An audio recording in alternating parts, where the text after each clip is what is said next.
it's fun. So with that said, I'll pause for a moment and I'll bring up Mr. Rasheed Mohamad of Alcatel-Lucent, who's our next speaker here, and welcome to the stage and present his information on what Alcatel-Lucent has been doing. Rasheed, go right ahead.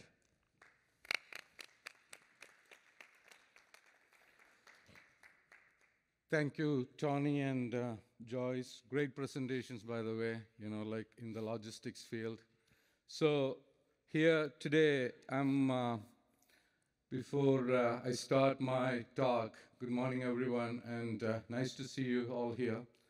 How many of you had supply chain or logistics disruptions in the last few years? Nobody? Everybody, right? Pretty much everybody had our disruptions. So if we can bring the presentation on, I would like to start with basics. Here I am today to share with you what are the experiences we had, in the last few years with all the disruptions we had and how, as Alcatel-Lucent, we went through it based on the proactive and reactive mechanisms, what we did. So without further ado, I would like to start. I'm trying to see The green button. the green button. Great. So VUCA, you all heard about it.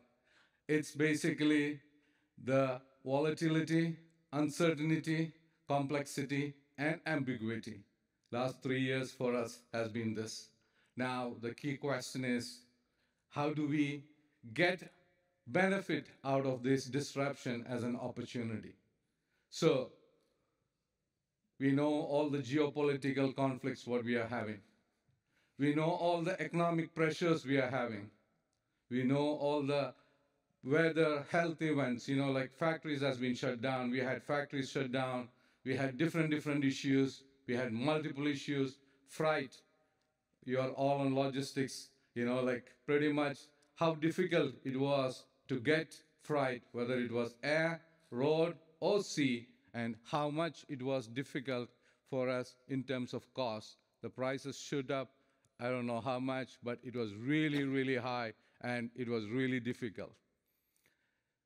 The one which I would like to focus a little bit today is the supply, the shortage of the components. This was a nightmare. And finally, what the opportunity we have, as both Tony and Joyce talked about, how the circular economy, now coined as ESG, how it's coming into the picture of all these things as a global organization change. So the real thing what we want to see is how we can seize the opportunity from all these things and build a more sustainable, resilient future.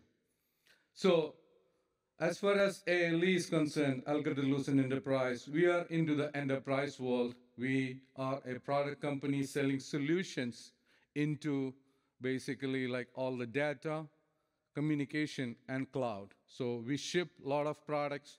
We operate in 60 countries, basically, so we have a big operation going worldwide.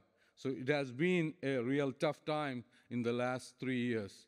So how did we make sure that during these last 3 years we were able to sustain this?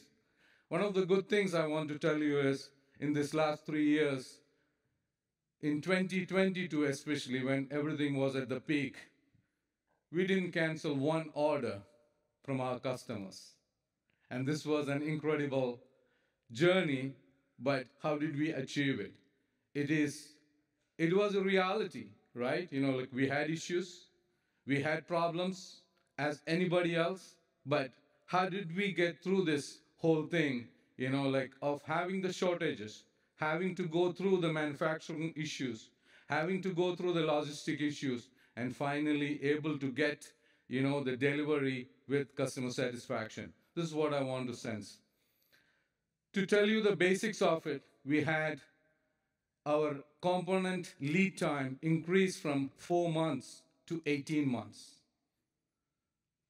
If we had that components in 18 months received and confirmed as a strong non-cancelable, non-refundable PO, still, when it was the time for delivery, there were shortages. There were decommits. So you could not plan your manufacturing cycle based on what we had, the NCNR they call the non-cancelable, non-refundable commits. But reality is, how did we get through this? And when it comes to the manufacturing, as you the manufacturing lines, it has to be specific. We need to plan it because these are complex devices, goes through this line and make sure that it is done. The predictability comes in.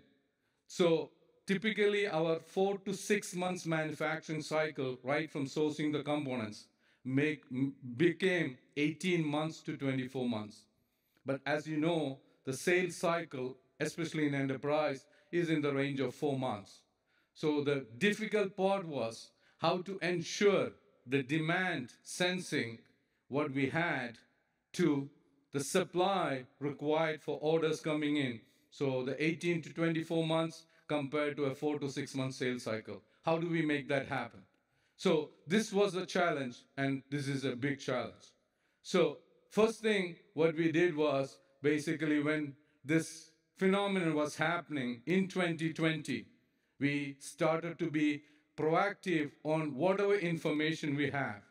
We had to work very closely with all our suppliers and made sure that we could get the long lead components.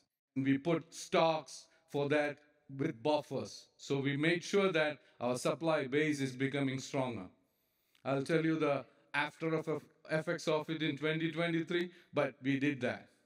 So we wanted to make sure that we are sensing all the disruptive events. Then we looked at the holistic, visualized it, saying that, how can we make sure that end to end, from the top line, from the bottom line, how this make effects. So we know there is a disruption. We know there is unpredictables coming in. So communication is important. We made a cross-functional team across our organization. We call it as the Tiger team, whether it was for the component sourcing, whether it was working with the partners, customers, because shortage was a reality. So if we were able to get the components with our stock, all those things defined, and get the manufacturing line, still we were in shortage. We worked very closely hand in hand with our sales and partners and customers to say, what is your priority in getting the minimum? So they were able to work with us so that we were able to get them what is required during the time frame. And this happened worldwide. Now, once we have this one, the predictability came in. These days, when we talk about how do we invest our time, do we invest our time mostly on predictability or unpredictability? We need to invest a lot of time, or we need to anticipate more time on unpredictable events because predictability has to be automated. Automation comes key. AI, ML comes key. So make sure that all the time, tip for you is, if you know something, and it is manual today, automate it, because when the unpredictable comes, you need to spend your time, so you need to make sure that there is time allocated to do that. So the predictability comes key. What if scenarios comes key. And finally, we model it. We have to change the processes. Pre-COVID, processes don't work anymore. Post-COVID, the scenario is different. The organization, we have to look at monitoring each stage of the organization. Financial touch points has to be there every organization. It doesn't matter whether it's supply chain, whether it's marketing, every organization touch point within supply chain, every flow management, inventory control, everyone, we need to have the touch points of financial controls. So with that, so I have listed here some examples, how the component shortages resulted and what we did do to make sure that, we have the Tiger team. We looked at the open market to look at components. We went back to our R&D and said, qualify multiple alternatives. So if you don't get one, you get the another one. We work with our sales and partners to give, when the order is coming in, can we have an alternate solution with the components we have? So everybody comes into the picture so that the whole ecosystem is utilized as reactive and also on the proactive from the predictability and model. So where did we use our best thing from all these things? We used our business intelligence, all the data. A company like us has a lot of data, and you use your data. Data is gold. Mine your data and make sure that you have the predictability out of the business intelligence you have. You have the touch point of your financial controls. And for us, the demand and supply, and we use the S&OP for it, sales and operation planning. Utilize the sales and operation planning from the pre-areas we have to the post where, not only we plan, we keep on adjusting the agility and resiliency and sustainability of the demands what we have is constantly checked. So the 4-stage process we used in terms of the monthly cycle, in terms of demand and supply sensing. Basically, we had the first week, all the demand again reassessed. The supply is again checked the second week. Basically, any anomalies is checked with the factories, with everything in the third week. And the executives come on top to make the right decision. We don't have time to wait to make the calls. So a complete revamp of your system with the data of reactivity and predictivity you have is utilized for making your system better. So, as you all know, basically all these things in the leadership part of it is required from all of you to make your company better. But we are also coming into the world of sustainability. We all used to have CSRs, which every company had with the passion saying that, okay, these are the initiatives we had. We had the Go Green programs. We had the diversity programs. How did all these things come into it? Because circular economy becomes big, and big part is on the supply chain side. It used to be a nice to have in the previous years in our RFPs, on top of the commitment we wanted to do to the Mother Earth. So the nice to haves we had in the previous years has become a must haves for the businesses. Every company is demanding for the ESG initiatives. So we also transformed our basic CSR initiatives into the much defined ESG initiative. So we launched our own ESG team with specifics, which we used to, we are already EcoVadis certified. We got the Tech Airs Award this year, last year. So we have been doing a lot of initiatives in this one. But what we did, because companies like us and ESG is all over the place, we got a consultant who can look at us and do a double materiality assessment. What they do is they come in, look at your whole spectrum, and make sure that really where you are in the different part of the spectrum. And we'll give you exactly, in terms of the different aspects of, because under ESG, under each of the environment, social, and governance, you have multiple themes, multiple streams. You can pick what is the low-hanging for you, which makes sense for you. With the consultant, we did that. We had an internal team. There were a lot of passionate people. We have our hypos, which is our top talent in the company. We call them game changers. The project we gave to them this year was go ahead and figure out the ESG strategy, because that is a good use of the talent across the company. And by end of this year, our goal is to make sure that we have the monitoring and KPIs targeted for ESG. So really, it is coming in from end to end, right from the design for manufacturability, the design all the way to the reverse logistics, and the procurement becomes, no more it's procurement, it's sustainable procurement. New words.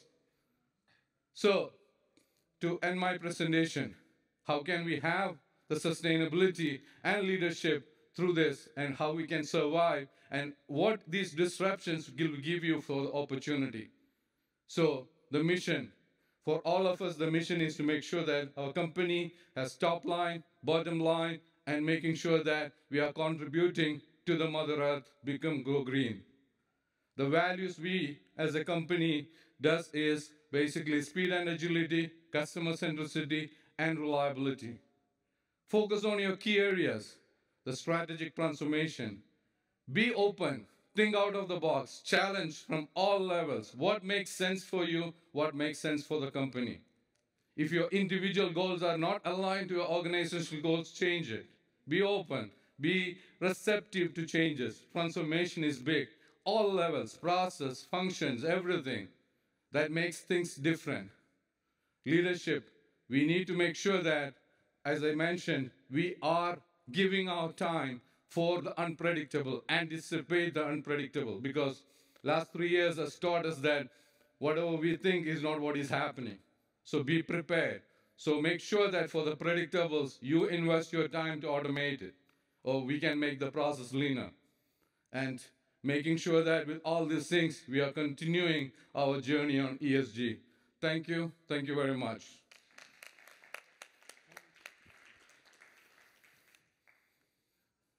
Rasheed, I don't know if we have time for one question maybe. Is Anthony here with the microphone?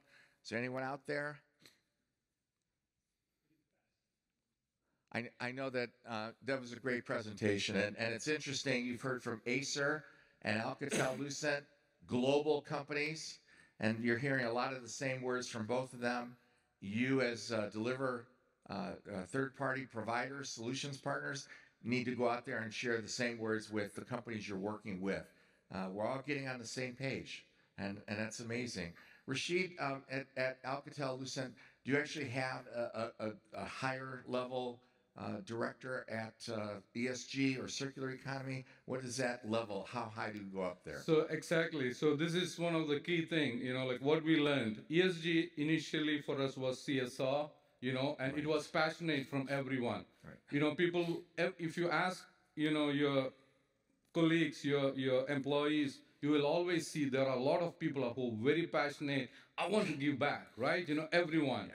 Now, the question is, how do we transform this? Now, it is also a business requirement. Initially, we tried to do with the support, organization, everything. Soon we realized that if you don't have somebody at the higher level who is directly reporting to EMT, so recently in June, July, we announced a senior director on sustainability and transformation as our ESG head, and he reports to me basically as the EMT. So it is very important the top management endorses ESG and have a director at a director level controlling that as a C-suite.